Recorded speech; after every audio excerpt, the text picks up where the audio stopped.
네, 다음은 세 번째 사례를 좀 말씀드리겠습니다. 이분은 소득은 실업급여 160만 원, 그리고 전 남편 지원 150만 원에서 총 310만 원이 소득이 있고요. 부채로는 전 남편의 사업자금을 대출하고 이사비용, 뭐 병원비 이런 것들로 사용하셔서 수개월 전부터 연체되어 있고 월 상환 금액은 200만 원 이상이었다고 합니다. 전체 총 부채 금액은 8,500만 원이고요. 은행권 6곳에 5,700만 원, 제2금융권에 800만 원, 그리고 신용카드 2천만 원이 있습니다. 네, 이분에 대한 상황을 좀 설명해 주시겠습니까? 네, 이분은 특징이 일단 연체가 이미 발생되셨어요. 그리고 거기다가 남편의 정기적 지원이 중단되시고 본인이 수개월 전까지 300만 원 정도의 급여가 있었던 분인데 불가피한 사유로 본인 소득도 중단되고 모든 게 다 막혀 보이는 상황일 수 있죠. 연체를 하고 있다 보니까 전화, 문자, 우편물 등 이제 독촉이 있고 게다가 이제 많은 분들이 정확히 배우시기 전까지는 법원에서 우편물이 온다 그러면 다들 난 끝났어 이렇게들 단정하실 수가 있는데 그 상황까지 갔습니다. 근데 긴장하실 만한 상황은 아직 아니라는 걸 제가 이 사례 통해서 보여드릴 거예요. 핵심 문제는 소득이 없다. 근데 이분은 소득은 없는데 소득 능력은 있다라는 게 특징이죠. 기타 문제로는 저를 만나시기 전에 채무조정제도에 대해서 인터넷에서 검색을 상당히 많이 하셨더라고요. 근데 저는 채무조정제도, 뭐 부채 해결, 신용점수 등에 대해서 인터넷에서 배우시지 말기를 권고를 드립니다. 인터넷 정보 상당히 오염이 되어 있고요. 그리고 자기한테 맞는 건지 아닌지를 사실 비전문가가 판단했다가 오답일 가능성이 많이 높아요. 그래서 어떤 카페에 갔더니 뭐 개인회생이 최고래. 그걸로 막 몰려가요. 근데 오늘 케이스를 여러 개 다루고 있습니다만 그 사람의 재정 상황, 또 미래 계획, 소득 가능성, 또 뭐 추심 상황을 견딜 수 있는 정신력, 그 다음에 그런 상황이면 사실 가족 내 갈등 때문에 더 심각한 문제가 응어리진 것들이 많거든요. 이런 것들까지 종합해 봤을 때는 저마다 결론이 달라요. 그래서 오늘 한 가지에서 준비한 몇 가지의 영상 컨텐츠를 보시고 나 저거 해봐야 되겠다라고 스스로 판단하시는 거 오답일 수도 있다. 주의사항으로 말씀드리면서 계속 이어가 봅니다. 그리고 채무조정을 신청한다는 것은 개인회생 경우에 확정 판결이 나거나 또 신용회복인의 채무조정제도 경우에 확정 결론이 나면 그때부터 변제를 하기 시작한다는 뜻입니다. 즉 신청하기 전까지는 돈을 안 내던 상황에서 내는 상황으로 바뀌는 겁니다. 근데 만약에 내가 낼 준비가 안 돼 있다. 그러면 어떻게 돼요? 또 곤란에 처하는 거죠. 그래서 아무리 좋은 채무조정 제도도 그걸 감당할 준비가 되어 있지 않다면 시도하지 않는 것도 중요하게 기억을 하시기를 권고를 드리고요. 이분께 드렸던 처방을 좀 말씀을 드리면 이분의 핵심은 그겁니다. 소득 활동이 가능할 때까지 시간을 끌자. 시간을 벌어보자. 그게 핵심 솔루션이었어요. 그 다음에 아까 우리 두 번째 사례에서 채무조정제도를 설명을 드렸었는데 파산은 이분 경우에 현재는 소득이 없지만 소득 능력은 있기 때문에 파산은 안 됩니다. 그리고 개인회생도 현재 소득이 있어야 돼요. 알바도 되고 비정규직 되고 정규직 당연히 되는데 어쨌든 이분은 현재는 현재 소득은 없죠. 그래서 지금은 안 되는데 실업급여 160만 원은 지속적인 소득으로 안 봅니다. 그래서 개인회생에 해당이 안 되는 거죠. 그래서 솔루션은 취업이 되기만 하면 이분은 사실 자력으로도 갚아나갈 수도 있겠죠. 그래서 그게 제일 핵심 관건이었습니다. 그래서 이분께는 아르바이트라도 하면서 일단 개인 워크아웃을 신청해보자 라고 권고를 드렸고 또 알바비 가지고 생계가 유지가 어렵다면 우리 두 번째 사례에서 말씀드렸는데 신용회복인의 채무조정제도는 힘들다는 것이 객관적으로 확인이 되면 납입을 한 6개월 정도씩 서너 차례 안 하고 쉬는 시간을 좀 드린다고 했죠. 그래서 그걸 통해서 왜 이것이 중요한가? 시간을 벌 수 있으니까. 이렇게 솔루션을 드렸고 이분이 현재 연체 중이기 때문에 추심을 당하고 계시겠죠? 그래서 이 사례에서는 우리 어머님들과 뭘 배울 거냐면 채권 채무 관련 법률 용어, 뭐 추심, 압류, 가압류 이런 거 배워보실 거고 채권 추심 관련 법을 좀 알려드리도록 하겠습니다. 자, 제가 또 도면을 준비를 했는데요. 채권 채무 관련 법률 용어 압류부터 설명드릴게요. 압류, 가압류 한 글자 차이라 많이들 헷갈리실 수 있는데 압류는 실제로 재산과 소득을 가져갈 수 있는 게 압류입니다. 근데 이걸 가져가면 뺏기는 쪽에서는 피해가 심각할 수 있기 때문에 아무리 돈을 빌려준 자, 즉 채권자라고 하더라도 법원의 승낙 없이는 함부로 가져가면 이거는 어떻게 보면 도둑질이 될 수 있습니다. 예. 그래서 압류는요, 법원의 판결이 났을 때나 벌어지는 일이기 때문에 연체 하루 이틀 했다고 한두 달 했다고 바로 집 밖에 쫓겨나고 뭐 소득을 다 뺏기고 이렇게까지 상상하시는 거는요, 영화를 너무 많이 보신 겁니다. 그렇게 상상하실 필요는 없고, 그 다음에 압류에 성공하는 때까지는 보통 뭐 적어도 2, 3개월 이상 걸려요. 근데 채무조정 신청하는 속도가 그보다 빠를 수 있습니다. 그 다음에 가압류는 뭔가 쉽게 말해서 가압류는 가짜 압류라고 보시면 딱 맞습니다. 압류는 가져가는 거죠. 가짜 압류는 가져가지 못하지만 묶어놔요. 그랬다가 압류를 위한 소송에서 채권자가 이기면 묶어놨던 것을 가져가기 위해서 미리 묶어놓는 겁니다. 우리가 쉽게 겪는 게 통장정지, 이게 이제 가압류인데 가압류, 압류를 분간을 잘 못하는 일반인들 경우에는 통장이 묶이면 무조건 압류라고 생각하세요. 그런데 진짜 압류라면 여러분들이 생각하고 있는 그 통장이 없어졌을 겁니다. 왜 없어지는가? 통장을 해지해야 채권자에게, 압류권 갖고 있는 채권자에게 돈을 빼줄 거 아닙니까? 근데 아직도 통장은 살아있다. 돈은 못 빼지만 그건 가압류입니다. 가압류에 있는 돈들은 찾을 수 있는 방법도 있습니다. 그 정보는 제가 좀 이따 알려드리도록 할게요. 그 다음에 지급명령이라는 것은 우리 시민 여러분들이 다 착해서, 엄마들 착하셔서 명령, 근데 그게 법원에서 무편물을 통해서 명령 이런 게 날라면 일단 나는 끝났구나 이렇게 상상하시는데 그럴 필요 없고요. 다행히도 우리는 민주국가에 살고 있습니다. 국가가 내린 명령에도 내가 할 말이 있다면 이의제기를 해볼 수가 있습니다. 지급명령이 날라온다고 해서 바로 풍비박산 나는 게 아닙니다. 지급명령은 뭐냐면 법원에서 채권자를 위해서 해주는 일종의 독촉입니다. 그래서 채권자가 저 채무자가 빚을 못 갚고 있으니 내가 가서 자의적으로 쥐고 흔들고 폭행을 가면 불법이니까 법원에 요청하는 겁니다. 빚을 갚으라는 명령을 좀 내려주시죠. 그래서 법원에서는 우편물을 도착시킬 뿐이지 뭐 깡패나 이런 조폭이나 이런 사람들 동원시켜서 채무자한테 보내는 게 아닙니다.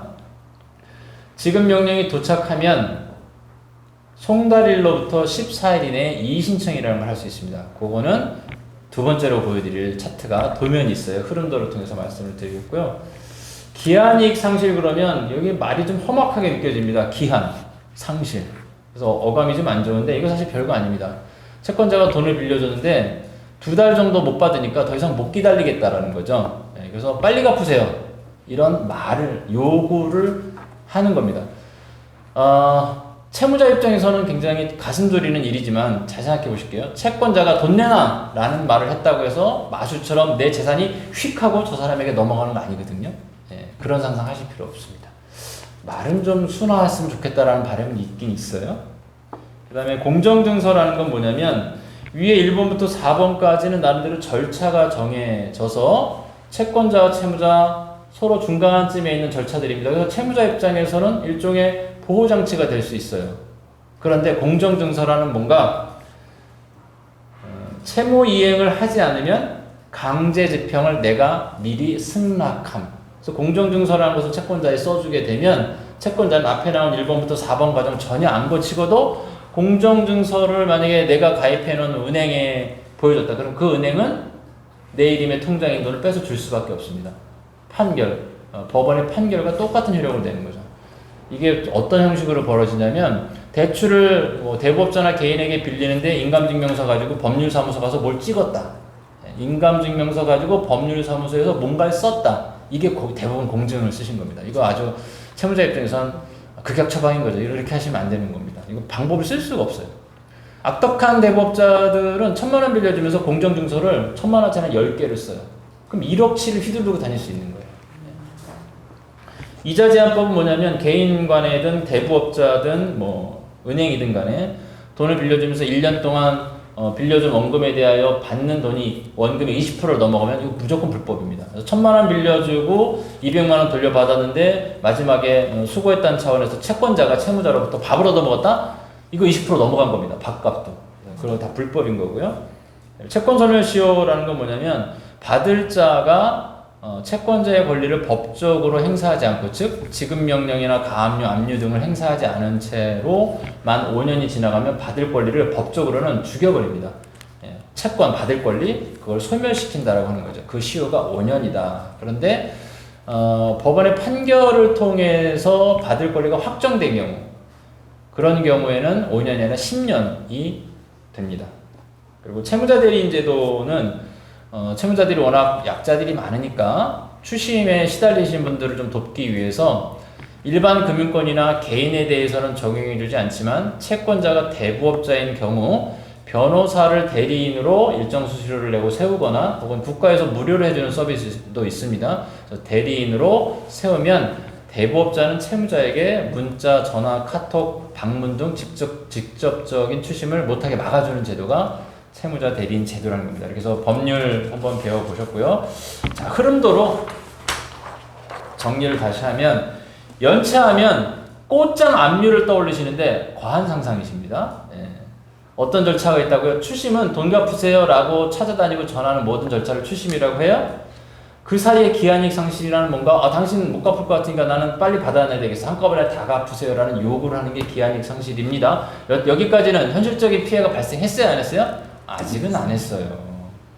이 상태에서 채권자가 그 다음에 법 조치로 넘어갑니다. 그때 이제 가압류라는 걸 하게 되고 지급명령을 하게 되는데, 지급명령이라는 것을 채권자가 법원에 신청해서 채무자가 받았는데, 받은 것을 도달이라고 합니다. 우편물이 도착했다고요. 도달일로부터 14일이 지나도록 채무자가 아무런 이의제기를 안 하고 가만히 있으면 지급명령 신청한 것만으로도 채권자에게 법원은 압류할 수 있는 권리를 허락해버립니다. 압류를 집행할 수 있는 권리, 그래서 줄여서 집행권원이라고 합니다. 그래서 이걸 왜 하는가? 복잡하게 소송 절차 안 거치고도 지급명령에 이의제기만 없으면 14일 만에 바로 압류까지 골인할 수 있기 때문에 채권자 입장에서는 편리하죠. 비용도 별로 안 들어가고. 그런데 만일 채무자가 이에 대해서 정당한 이유가 있던 정당하지 않은 이유가 있던 만약에 이의 신청을 해버리면, 언제까지? 14일 이내에 이의 신청을 하면 법원에서는 지급명령을 채권자가 신청한 것만으로 압류할 수 있는 권한을 주면 안 되죠. 왜요? 채무자가 이의 신청했잖아요. 그래서 법원 입장에서는 채권자 네가 정말 압류를 하고 싶으면 채무자도 하실 말씀이 있는 것 같으니 정식 소송에서 한번 따져보자, 다투어보자 라고 표현을 하죠. 그래서 결과적으로 내가 빌려서 안 갚은 게 맞으면 소송 끝에 결국 내가 지겠죠. 그러나 어떻게 됩니까? 채무자 입장에선 시간의 이익이 생기잖아요. 자, 여기 오해하지 마시는 거, 돈을 떼먹는 기술을 알려드리는 게 아니라 채권 채무자 간에 당연히 알고 있어야 될 법률 지식을 알려드리는 겁니다. 채무는 가급적 내가 갚을 수 있다면 갚는 것이 좋죠. 그러나 빚도 갚고 생활도 둘 다 하면 좋겠는데 둘 다 못한다면 기준을 잘 잡아야 됩니다. 둘 중에 하나밖에 못한다면 뭘 선택해야 될까요? 생활을 해야죠. 당연히 살아야 됩니다. 근데 사회적으로 목숨 걸고 빚 갚는 것을 당연시하는 잘못된 상황이 퍼져 있는 것 같아요. 내가 먼저 생활이 회복돼서 경제활동에 복귀해야 빚 갚을 가능성이 높아지는 거지 않습니까? 그래서 못 갚을 땐 안 갚고 있으며 잘 회복해서 경제활동에 복귀하도록 준비하는 것이 개인에게도 국가, 사회, 경제 차원에서도 유익한 거다. 이렇게 정리를 해드립니다. 그래서 이의 신청을 하면 채권자는 민사로 넘어갈지 말지를 헷갈려 합니다. 왜냐면 넘어가봤자 이 사이에 이 시간이 많이 걸리냐, 그 사이에 만약에 채무조정제도를 신청한다. 그러면 소송 진행되는 게 거의 무소용해 버리거든요. 그래서 저렇게까지 가면 소송에 안 넘어가는 경우도 있을 수 있어요. 근데 만약에 소송에 넘어가서 결론은 사실 우리가 지는 게 맞죠. 빌려서 못 갚은 게 맞으니까. 그 사이에 어떻게든 합법적인 범위 내에서 방법을 찾아내자는 거고, 재산명시라는 단어도 여러분들이 배우실 필요가 있는데, 저렇게까지 끝까지 다 해서 채권자가 압류하려고 했어요. 근데 우리 대부분의 저소득 가정이 재산이 없으니까, 그러면 압류하려고 해봤자 뺏길 재산, 뺏어갈 재산이 없지 않습니까? 그러면 채권자가 시도를 접는 경우도 있지만 마지막 하는 시도가 법적으로 채무자 당신이 법정에 나와서 선서하고 나에게 재산이 무엇이 있는지 고백해라. 그게 이제 재산명시 신청이라는 단계가 있습니다.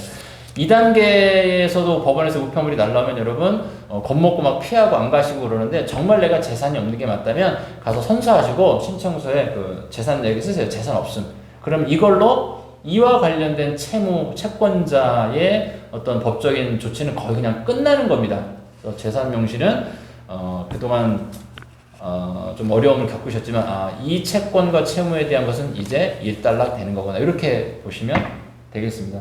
채무조정 신청을 하면 2단계 중간에 어디서든 신청을 하면 일단 채권자의 법정 조치를 멈춰주는 효과가 있습니다.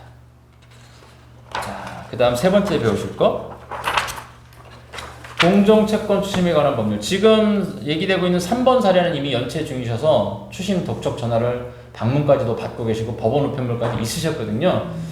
우리가 하루라도 연체하면 조폭들이 나타날 것 같고 집 앞에 마동석이 와 있을 것 같고, 역시 그것도 텔레비전과 영화를 많이 보신 겁니다. 다행히 법은, 대한민국 법은 채무자 연체 중인 분의 권리를 최소한의 것을 보호를 해주는 장치를 가지고 있습니다. 1번 폭행, 협박, 감금 안 합니다. 이런 일이 전혀 없다고는 말씀드릴 수 없습니다만 우리가 접하고 있는 일반적인 대출, 대부업체까지 포함해서 폭행, 협박, 감금 안 합니다.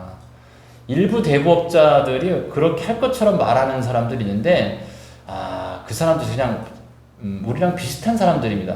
좀 과한 얘기입니다만 우리가 만약에 정당한 권리로 저항하고 그런 험악한 말 하지 말 것을 주장을 하고 불법 대출임을 주장을 하면 저 사람들도 기세등등하게 늘 공격적인 자세를 취할 수만은 없어요. 왜? 그렇게 했다가는 5년 이하의 징역, 5천만 원 이하의 벌금 때문에 그렇게까지 안 갑니다. 근데 이런 법률을 모르면 우리가 지레 겁먹고 먼저 져주는 상황이 벌어질 수 있죠. 그럴 필요 없다는 것. 그리고 2번부터 5번은 3년 이하의 징역, 3천만 원 이하의 벌금에 해당하는 상황인데요. 오후 9시부터 다음날 오전 8시까지는 휴식을 취해야 될 상황이죠. 이런 상황에 1분 1차라도 오셔서 카톡을 날리다든가 전화를 한다든가 문자를 날리면 물론 판결을 받아야 처벌받습니다만 형사처벌 받을 소지가 생기는 겁니다. 두 번째, 내가 빚이 있어서 연체 중인데 주변에 알려지는 게 우리로서는 걱정되시잖아요. 우리는 걱정스럽고 알려지면 부끄럽고 끝날 일이지만 추심원들이 나를 찾아와서 그런 행동을 한다. 그러면 그분은 부끄럽고 끝날 일이 아니라 형사처벌 소지가 생기는 겁니다. 그래서 제대로 하는 추심원들은 본인들도 이거 두려워합니다. 주변에 알려지는 거. 그리고 4번, 채무자 또는 관계인에게 금전의 차용 등을 강요할 수 없다. 이게 뭐냐면 부모가 돼서 자식 빚을 대신 갚아주지 않겠냐라고 강요한다든가, 또 너 나이가 몇인데 친구들한테 빌릴 돈도 없냐, 이런 얘기를 하면 이거 역시 형사처벌 소지가 생기는 겁니다. 그래서 저런 말 누가 하면 그냥 들으실 필요는 없어요. 그리고 5번 반복적인 전화는 몇 번이 반복적인 전화라고 정해져 있지는 않지만 너무 잦은 전화 때문에 내가 일상에 너무 침해당하고 있고 내가 어떤 위기 상황에 빠질 것 같다라고 하면 그것을 사유로 해서도 형사처벌 소지가 생길 수도 있다라는 거. 이거는 추심업자 혹은 대부업자, 금융회사뿐만 아니라 개인 간에도 이런 행동을 하시면 처벌 대상이 됩니다. 자, 여기까지 설명드렸습니다. 네. 그러면 아까 말씀드렸던 이 분은 지금 원장님의 처방은 개인 워크아웃이었잖아요. 네, 시간을 벌기 위해서요. 네네. 그러면 이게 파산이 이분은 심정은 예를 들면 8,500이나 되는 부채를 갖고 있으면 네, 파산을 하는 게 더 좋지 않을까라는 생각도 하셨을 것 같거든요. 이분은 현재는 소득이 없지만 수개월 전까지 소득 능력이 있는 분이시잖아요. 네네. 네. 그래서 이분은 파산이 안 되는 거죠. 불가능하다. 네네. 판결이니까 그런 거죠. 판결. 네. 예, 알겠습니다. 네. 저희 세 번째 사례는 아까 원장님 말씀하신 대로 좋은 과정도 잘 설명을 해주셨고 저희가 너무 영화를 많이 보는구나 라는 생각을 한 번 더 하게 한 시간이었던 것 같습니다. 네, 세 번째 사례는 여기서 마치겠습니다.